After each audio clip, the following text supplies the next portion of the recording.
അപ്പോൾ നമ്മൾ കഴിഞ്ഞ ദിവസം നമ്മൾ പാഷൻ ഫ്രൂട്ടിന് പന്തലിടുന്നത് എങ്ങനെയാണെന്ന് കാണിച്ചില്ലേ. അപ്പം ഇന്ന് കാണിക്കുന്നത് നമ്മുടെ പയറിന് എങ്ങനെയാണ് ഞാൻ ട്രെലിസ് കൊടുത്തിരിക്കുന്നതെന്നാണ്. പയറൊക്കെ ഒന്ന് വള്ളി വീശി വന്നിട്ടുണ്ട്. അപ്പം നമുക്ക് പയറിനൊക്കെ പന്തലിട്ട് കൊടുക്കാം കേട്ടോ. പയറൊക്കെ കയറി വരാൻ വേണ്ടി നമുക്ക് പന്തെങ്കിലും ഒരു കയറ്റി വിടാൻ വേണ്ടി എന്തെങ്കിലും ഒരു കാര്യമില്ലെങ്കിൽ പയർ കയറി പോകത്തില്ലല്ലോ.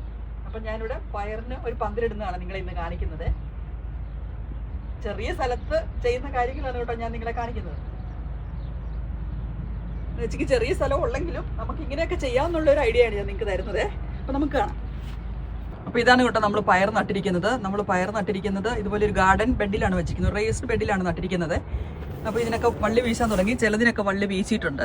ഇത് സ്നോ പീസാണ്. സ്നോ പീസിലൊക്കെ ഇത് വന്നിട്ടുണ്ട് കേട്ടോ, കാവ് ഉണ്ടായിട്ടുണ്ട്. ഇപ്പം നന്നായിട്ടുണ്ടാകും കേട്ടോ സ്നോ പീസ്. നമ്മൾ ഓരോ ദിവസം വന്ന് ഇതുപോലെ ഇതിലെ വഴി പന്തലയിലേക്ക് കയറ്റി വിടണം, അല്ലെങ്കിലുണ്ടല്ലോ അത് ഇതിലേക്ക് പോകും. 2 ദിവസം മഴയാണ്, നമ്മൾ പുറത്തേക്ക് ഇറങ്ങിയില്ലെങ്കിൽ ഇങ്ങനെയൊക്കെ ആയിപ്പോവും.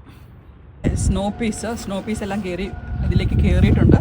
6 എണ്ണമാണ് നട്ടിരിക്കുന്നത്. അതിലെല്ലാം കായും ആയിട്ടുണ്ട് കേട്ടോ. മറ്റ് വള്ളി വീശുമ്പോഴത്തേക്ക് നമുക്ക് പയറിന് ട്രെലിസിട്ട് കൊടുക്കണം അല്ലേ, അല്ലെങ്കിൽ നമ്മൾ പന്തലിട്ട് കൊടുക്കണം. ഞാനിന്ന് ചെറിയ രീതിയിലുള്ളൊരു പന്തലിടുന്നത് കാണിക്കുന്നത്. വളരെ എളുപ്പത്തിൽ, നിങ്ങൾക്ക് ചെറിയ സ്ഥലമാണെങ്കിൽ, ഇവിടുത്തെ സ്ഥലപരിമിതി കാരണം ഇത്രയാണ് ചെയ്യുന്നത് കേട്ടോ.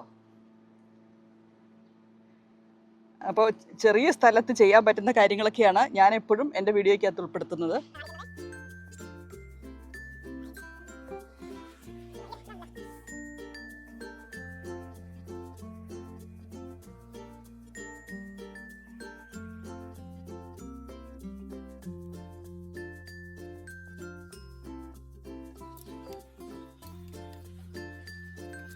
ഇപ്പോൾ 2 കോലും ഒരു 3-4 മുളയുടെ കമ്പും കൊണ്ടാണ് കേട്ടോ ഞാൻ ഈ പന്തലുണ്ടാക്കിയിരിക്കുന്നത്.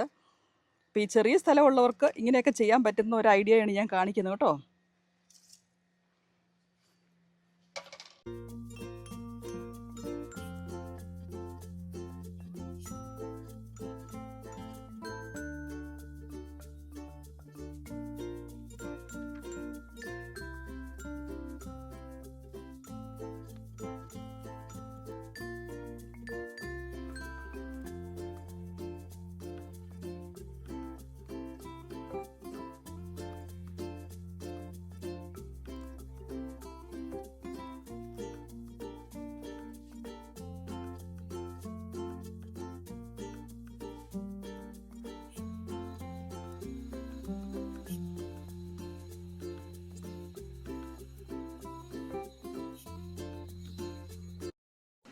ഇനി ഞാൻ ഈ ഉപയോഗിക്കുന്ന ഈ വള്ളിയും കാര്യങ്ങളും എന്നൊക്കെ പറഞ്ഞെങ്കിലുണ്ടല്ലോ, നമ്മൾ മാസ്കിൻ്റെ വള്ളികളൊക്കെയാണേ. അത് നല്ല എലാസ്റ്റിക് ഉള്ള വള്ളികളാണ്.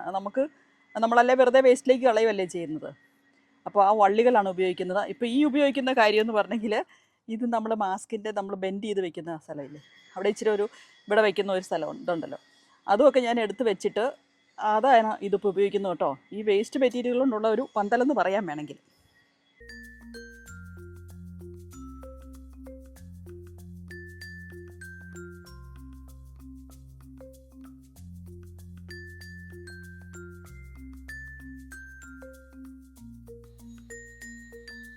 ഞങ്ങളുടെ ചാച്ചൻ എന്ന് പറഞ്ഞെങ്കിൽ ഭയങ്കര ഒരു ഹാൻഡിമാൻ ആയിരുന്നേ.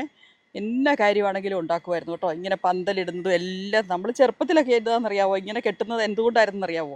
പാളയുടെ വള്ളിയില്ലേ, പാളവള്ളി കൊണ്ടായിരുന്നു നമ്മളിതൊക്കെ കെട്ടുന്നതേ. അപ്പം അത് ഒരു വർഷത്തെ പന്തൽ കഴിയുമ്പോഴത്തേക്കും ആ പാളവള്ളി അലുത്തു പോവും. പിന്നെ ഒരു വർഷം മതിയല്ലോ നമുക്ക് പന്തൽ, അടുത്ത വർഷം വേറെ പാളവള്ളി ഉണ്ടാക്കും. അങ്ങനെയായിരുന്നു നമ്മൾ ചെറുപ്പത്തിലൊക്കെ പന്തലിട്ടുകൊണ്ടിരുന്നത്. അപ്പം ഇപ്പം നമ്മൾ ഇങ്ങനത്തെ കാര്യങ്ങൾ കൊണ്ടൊക്കെയാണ് ചെയ്യുന്നത്. നമുക്കാണെങ്കിലും അവിടെ വീട്ടിലാണെങ്കിലും നമുക്ക് ഈറ്റ ഉണ്ടായിരുന്നു. അപ്പോൾ ഈറ്റയുടെ കോല് വെട്ടിയെടുക്കും. എന്നിട്ട് പാളവള്ളി ഒക്കെ വെച്ചിട്ടായിരുന്നു നമ്മൾ ചെറുപ്പത്തിലെ പന്തലുണ്ടാക്കലൊക്കെ കേട്ടോ. അപ്പോൾ ഇപ്പം നമ്മൾ ഇങ്ങനത്തെ ഒരു കാര്യം കൊണ്ട്